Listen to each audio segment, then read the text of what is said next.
Hey, what's going on, guys? Manny, Santiago. Thanks for sending on your comments and questions. Now let's get around to answering all those, huh? Aaron Lopez says, what part of Puerto Rico are you from, and how did you lose your tooth? I'm from Puerto Rico. Well, I was born in Calle, Puerto Rico, which is near San Juan a little bit. As you know, Evan Hernandez in the background landing tricks. We're here at Hollywood High. I lost my tooth at a damn am contest. I was trying to 3-shove nose blunt on the A-frame. Just got unlucky one try and just smashed my face on the cement. I mean, it's a deeper story. Maybe we'll cover it one time. Wow, this is crazy. Maybe we'll cover the story one day, but for now, pretty much just smashed my face on a 3-shove nose blunt. Ooh, the next question is from Creek Squad. Creek Squad was good. They asked what was my first setup. My first setup was a green hand-me-down shove-it board with gull-wing trucks that didn't fit my board, so I had to drill new holes because at that time gull-wings they had 6 holes instead of 4, and some hand-me-down green see-through wheels. So pretty much it was an all hand-me-down board, but thanks to my friends Matt and Victor and everybody that got me started in skating, so thanks to them I got that first setup. All right, here we go. We got Jason Belcourt. He asks, what rail trick did you first learn? I know it's a weird question. Well, I think everybody starts with the board side and then, you know, you move on to 50-50. But I feel like the first rail trick that I learned that was like a hard trick would probably be, I would say, like a kickflip board slide, if you're talking like flip in. So I think kickflip board slide was one of the first tricks. Kickflip front board maybe, actually. Yep, kickflip front board. So kickflip front board it is. Nick Torres asks, who do you think has the best style in skateboarding right now? To me, the answer will never change. I'm a super big Eric Costin fan, and I think that Eric has the best style and will forever have the best style. But if you're talking nowadays, Brad Cromer definitely has one of my favorite styles to watch skate. Here we go. We got Ben Hermans. He asks, what is the best tip for overcoming fear in skateboarding? I think in order to overcome fear, you just gotta do what you love. Evan loves to skate handrails. You know, he lands tricks, he falls, everybody falls. But in order to overcome fear, you just gotta enjoy what you're doing, so that even if you have fear, it's a fear that can be controlled. Giovanni EDL Skateboarding asks, what's your favorite sports besides skating? I think if anybody that follows me and knows me that I'm a really huge fan of boxing. So, you know, clearly the answer is boxing. Nothing will ever take the place of skateboarding, but I feel like boxing is the closest thing to skating, for me anyway. You know, it's you against the world, and the work you put in gives you the outcome in your career for whatever you do. So, hip, hip, hip, hip. Wepa! Hey! Hey! Hey! There we go. Evan putting down some hammers on here. You know, it's a quick funny comment of mine. Evan was actually one of the people I looked up to a lot when I first started skating, because him and Paul were the only Hispanics doing it, and they were my age.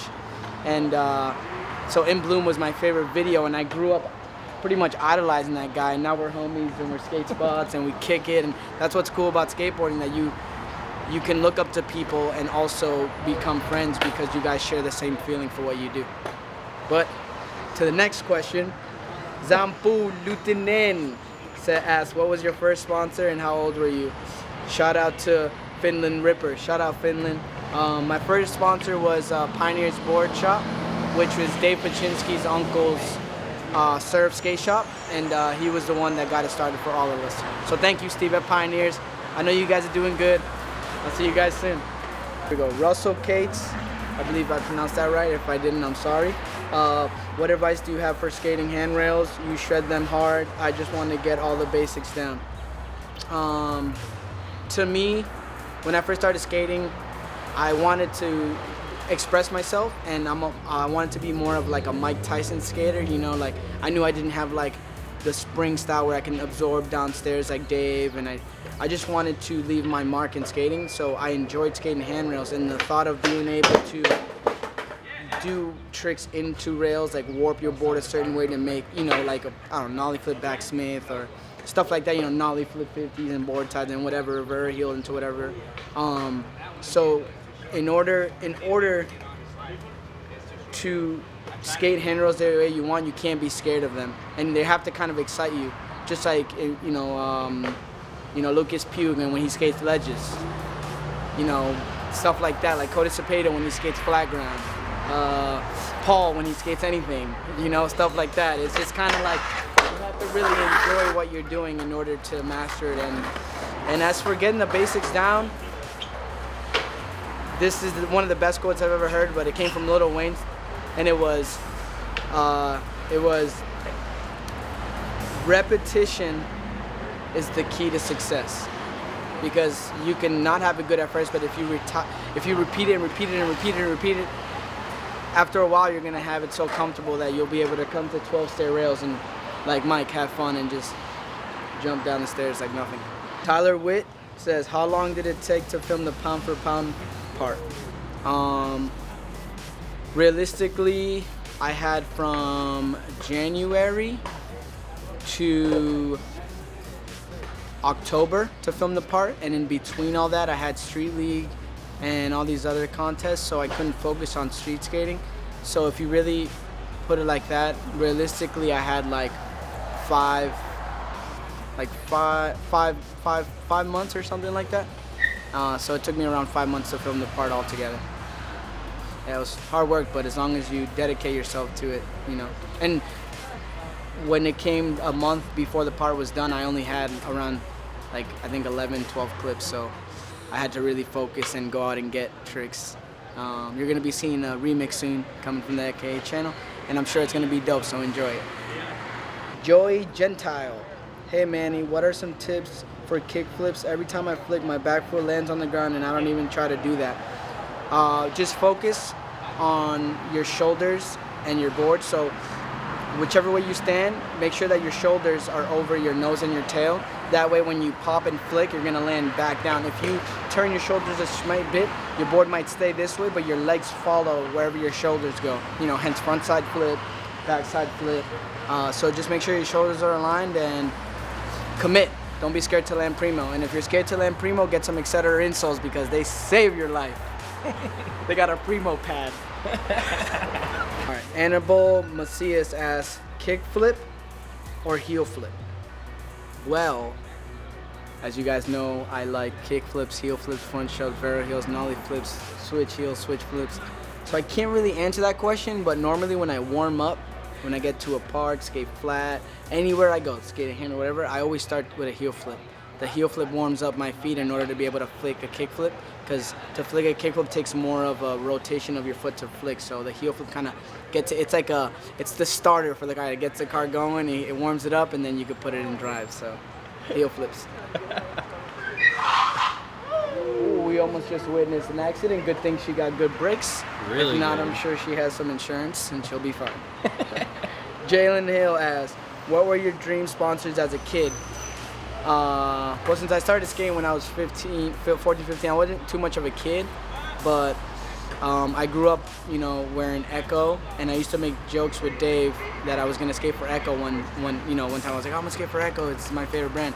And he used to laugh at me. So next thing you know, look at what I have. So, dreams can't come true. Don't ever give up on your dreams, and don't ever let people tell you you can't, you won't, and that it'll never happen, because people like that are people that should not be in your life. People should support you and always tell you nice things and tell you that things can happen, because people like that are dream stoppers, and we can't have dream stoppers stopping our dreams. Amen. Swag.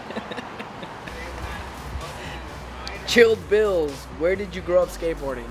I was born in Puerto Rico, moved to Lowell, Massachusetts when I was 4 or 5 years old, and I grew up skating in Lowell, Massachusetts with Dave Kaczynski. And that's where we grew up, and pretty much if you watch the movie The Fighter, that's where we grew up, except it's not as redneck as the movie makes it look. I mean, for that time it was, but for the time we grew up skating there, it wasn't that rednecky. So. Christian Dracar, when did you start skateboarding? Well, my last answer gave you a little bit into that, but I started skating the end of my freshman year of high school. So it was May of 2000. So I've been skating for 15 years now, if you did the math. I'm pretty good at math. Hey. JV Webas, tips on tray flips and what's the best street spot to skate? For me, the tray flip is all in your back foot with a little bit of your front. And it's all about repetition. Like I said earlier, you got to try, and try again until you get them. But once you have them, it's like riding a bike. They don't go away. And the best street spot is anywhere that you can skate good flat ground. Like right here on this street at Hollywood High, there's good flat ground. Up there's good flat ground. Just anywhere that you can skate is a good street spot. You know, this is obviously a really good street and iconic spot. And if you got a trick and you want to make yourself known, you take that trick and you fly all the way here to Hollywood High, get it down, take it out, put it on YouTube, do whatever you want, but people will know. You go down as someone who did, like that one homie in the Vans video, did the backside 180 over nose grind 180 back to right. Yeah, it's crazy. Came all the way from Europe, came here, handled his business, and now everybody wants him. It's the way it works, baby. Fluid, what are your top 3 favorite skate parks in Puerto Rico? Right now there's a bunch of them getting built, which is really dope, and I appreciate people in Puerto Rico pushing the skate scene. For me, there's one. The third one would be Barceloneta, which is in Barceloneta, Puerto Rico. The second one would be one in Aguadilla. I think they just built, I believe. But my favorite park in Puerto Rico forever will be most likely the Mayagüez one, which is across the street from my skate shop called Skate Hop. So if you're in Puerto Rico, go to Mayagüez and go to Skate Hop. That's right, I just plugged my skate shop in there. Hey. This is a really good one. I like this one. I picked this one because I feel like a lot of people feel this way. Jamie Goldie asks, I skate by myself every day and it doesn't give me a lot of motivation. What should I do? For me personally, when I skate by myself, I just listen to music. But just try to skate with your friends, because that's what it's about. I started skating because my friends were skating and I fell in love with it. And skateboarding is a big brotherhood, so there's no reason why you should be skating by yourself. Unless you live in a town where nobody skates, I'm sure you have a friend that you can get into skating so he can see how you feel, so you guys can have fun. Look at where skateboarding brought me today. I have friends all over the world, so just skate with your homies. If not, listen to some music. If not, move to a place where there's a lot of skaters so you can, you know, feel the vibe and enjoy yourself. Shangdong Fig, what's your favorite trick? I don't have a favorite trick. I have favorite tricks. But on a good day, a Vero heel on flat. But nollie flips feel the best to me. When you do a good nollie flip and nollie flip does it for me. Okay, let's get it. Sebastian Board.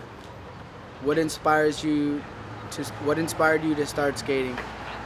Like I said in the last comment, just skating with my friends, seeing how much fun they were having, and also when I'm one of those people that when I try something, I want to do it to the fullest. I want to know how it works, how to figure it out, everything. But when I stepped on a skateboard, usually, and things come pretty easy to me. When I stepped on a skateboard, I couldn't even ride it. And that intrigued me, and ever since then, I couldn't stop skating. Ever since I stepped on my first real skateboard when I was walking by a skate park, I stepped on the board, and that was it for me. I was like hooked instantly. And then I remember a couple of my friends skated, and I was like, yo, I want to start skating, and that's where I got that green board. And then, you know, skating everywhere, being dirty, bombing hills, staying on the floor, going to skate park all day, you name it, we did it. Jonas Stellar, yo, Manny, what's your favorite trick downstairs?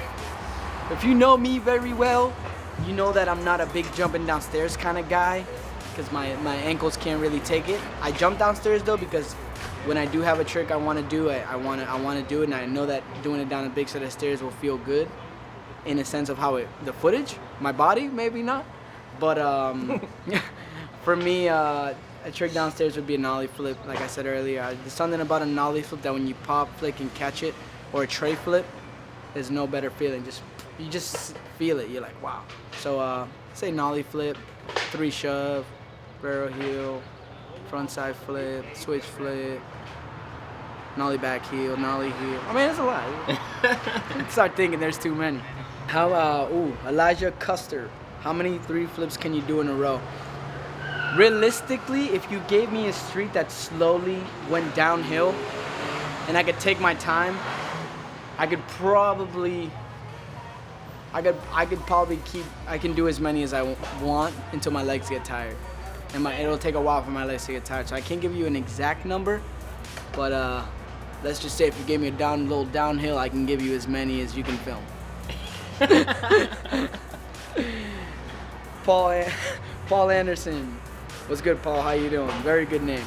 A friend of mine has the same name. He's very good. Every time I try Barrel Hill to 50-50, it turns into a laser flip backside lip. I mean, I'm not complaining, as you shouldn't, but it would be nice to get them both. Any tips? I know exactly what's happening, and it's all on your shoulders.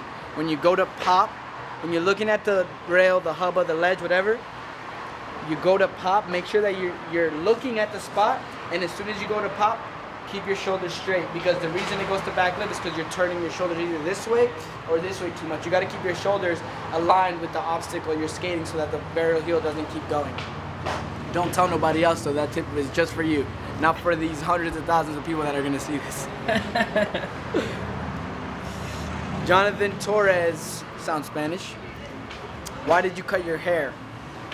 Well, I didn't want to cut my hair realistically, but one of my good friends from Puerto Rico, Alexis Rivera, came down with cancer, and he had long hair with dreads, so he had to go through chemotherapy, and to him, his dreads meant the world to him.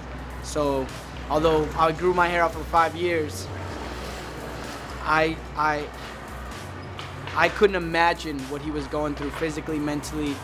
So, in order to support him, me and like 10 other people shaved our heads bald, literally bigged them, just to show him that he's not alone.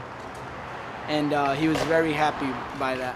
So if you're gonna do something outrageous, like cutting your hair after 5 years, make sure it's for a good reason and not to impress a girl, all right? Roberto Van Hussel. Roberto? He has to be Brazilian. The Spanish name. Yeah, it kind of sounds like Kelvin Hoffler.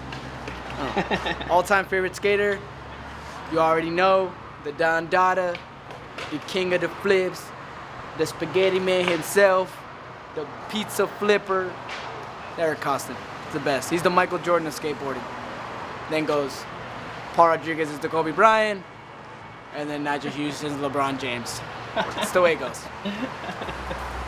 And that's it. There's many more questions I want to answer, but we don't have that much time. Although I love to talk, we gotta go. But I hope you guys enjoy the remix, and I will catch y'all later. Keep leaving comments, keep liking videos. We out here, baby! Question number 1. It's from Victor Preciado.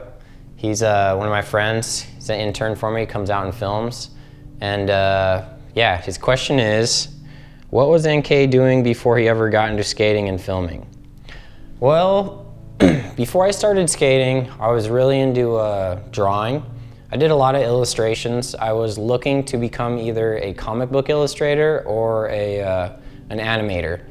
I actually had some internships set up through Disney that my dad got linked up, but once I started skating, dude, my passion for drawing just kind of like faded away. I draw every now and then. Most of the time it's just when I have no time and I'm like doodling.